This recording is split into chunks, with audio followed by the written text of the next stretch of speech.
আমরা দেখতে পাচ্ছি যে এই দুনিয়ার মধ্যে এখন দিনের পর দিন বৎসর পরে বৎসর প্রাকৃতিক দুর্যোগগুলো বেড়ে যাচ্ছে।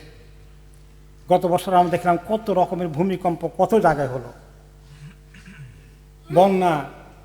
এই মধ্যপ্রাচ্যে আরব দেশগুলোতে এরকমভাবে বৃষ্টি বন্যা হবে আমাদের বাপদাদার জীবনে কোনোদিন তো দেখেনি, আমাদের এই জীবনে আমরা এইভাবে কোনোদিন দেখিনি। এয়ারপোর্টের পানি এভাবে মানে প্লেনগুলো সাঁতার কাটছে মনে হয় যেন। এই যে প্রাকৃতিক দুর্যোগগুলো ঘটে পৃথিবীতে একটা পর একটা বালা মুসিবত, ভূমিকম্পে কী পরিমাণ মানুষ বাড়িঘর বন্যায় ধ্বংস হয়ে যাচ্ছে, এগুলো কেন ঘটে? এগুলোর জবাব আল্লাহ তাআলা কোরআনে পাকে দিয়েছেন আমাদেরকে সতর্ক করার জন্যে যে আকাশ এবং পৃথিবীতে জলে এবং স্থলে এই যে বিভিন্ন রকমের প্রাকৃতিক দুর্যোগ ফাসাদ, অনেক ধরনের সমস্যার সৃষ্টি হয়ে যাচ্ছে, এগুলো হচ্ছে আসলে মানুষের হাতের কামাই। আল্লাহ তাআলা বিপদ আপদ দিয়ে মানুষকে একটু টেস্ট দেখিয়ে দেন যে দেখো তোমাদের পাপের পরিণাম কি হতে পারে, যাতে করে তারা আল্লাহর দিকে ফেরত আসে। মানুষ গাফেল হয়ে যায়। মধ্যপ্রাচ্যের যারা এত পয়সাওয়ালা তারা কোনোদিন চিন্তা করেছে তাদের এত সুন্দর সাজানো এই শহরগুলো এইভাবে একেবারে বন্যায় শেষ করে দেবে? এমন পরিস্থিতি সৃষ্টি হবে, এত বড় এয়ারপোর্ট একেবারে নাই হয়ে যাবে, ফ্লাইট সব বন্ধ। তারা কোনোদিন চিন্তা করেছিল? কখনো। পয়সার অভাব নাই, চিন্তা করা দরকার কি? এরকমই দুনিয়ার মানুষ।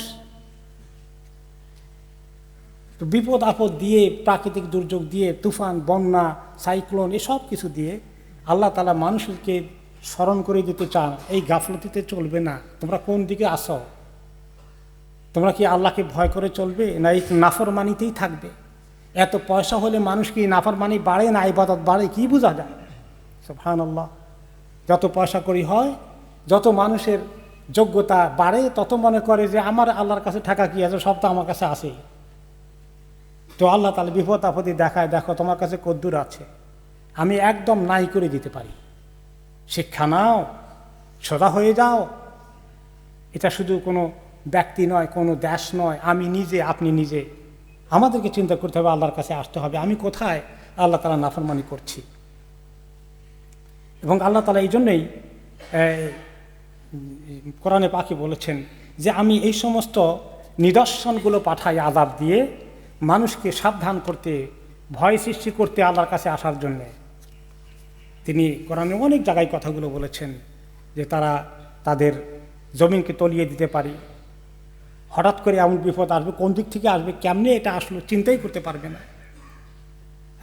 তো তারা আল্লাহ তাআলা এই জন্য করেন যে একটু ভয় সৃষ্টি করে দিয়ে তাদের মধ্যে যেন আল্লাহর দিকে আসার জন্য তাদের মধ্যে চেতনা সৃষ্টি হয়। তো আল্লাহ তাআলা তো রাউফ এবং রহিম, তিনি মানুষকে আযাব দিয়ে হালাক করে দিতে চান না, কিছু দিয়ে বাকিদেরকে সাবধান করেন এবং তারা যেন তওবা করে। যাদের উপরে এই মুসিবত এসেছে, যারা এইগুলো ফেস করেছে, চোখে দেখেছে, আমাদের দেশে কি অবস্থা, গরমে মানুষ মরে যাচ্ছে মনে হয় যেন। মরুভূমির দেশে এত গরম না, মানুষের হাহুতাশ, কত লোক আমাদের দেশে হিট ওয়েভে মারা গেছে ইতিমধ্যে। এখন হাহুতাশ, আহারে আফসোস করলে কোনো লাভ হবে? কি কারণে হয়েছে? যে আমরা আল্লাহর নাফরমানির দিকে গিয়েছি না আল্লাহর সন্তুষ্টির পথে আছি? চিন্তা করার বিষয়। নাফরমানি কি আরও অব্যাহত রাখবো না ছেড়ে দিব না তওবা করব?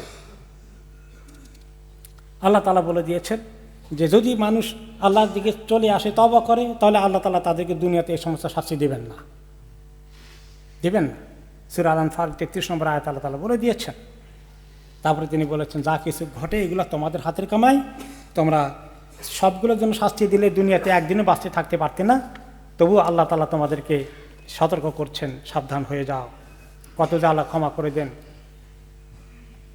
এরপরে আল্লাহ তাআলা যে এই বিপদ আপদ দেখলে কি করণীয়, এই বিষয়ে মা আয়েশা রাদিয়াল্লাহু আনহা থেকে একটা হাদিস।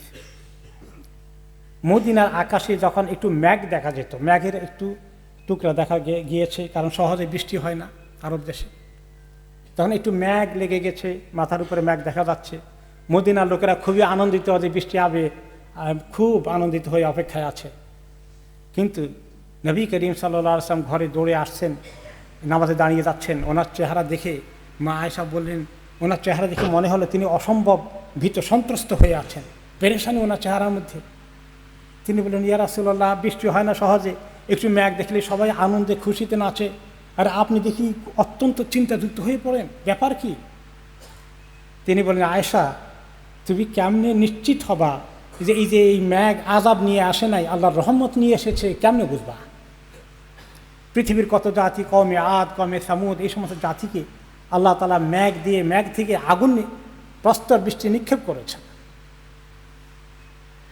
গজব চলে এসেছে।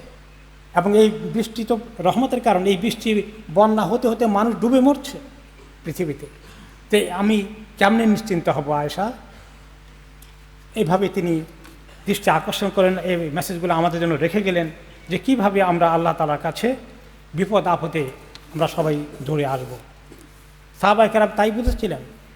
ওমর রাদিয়াল্লাহু আনহু যখন খলিফা, মদিনার মধ্যে একটু সামান্য হালকা ভূমিকম্প হলো, তিনি বললেন সঙ্গে সঙ্গে মসজিদে নববীর মিম্বরে উঠে, হে লোকেরা, তোমরা নিশ্চয়ই কিছু একটা উল্টাপাল্টা করেছ, মদিনার জমিন কাঁপে কেন?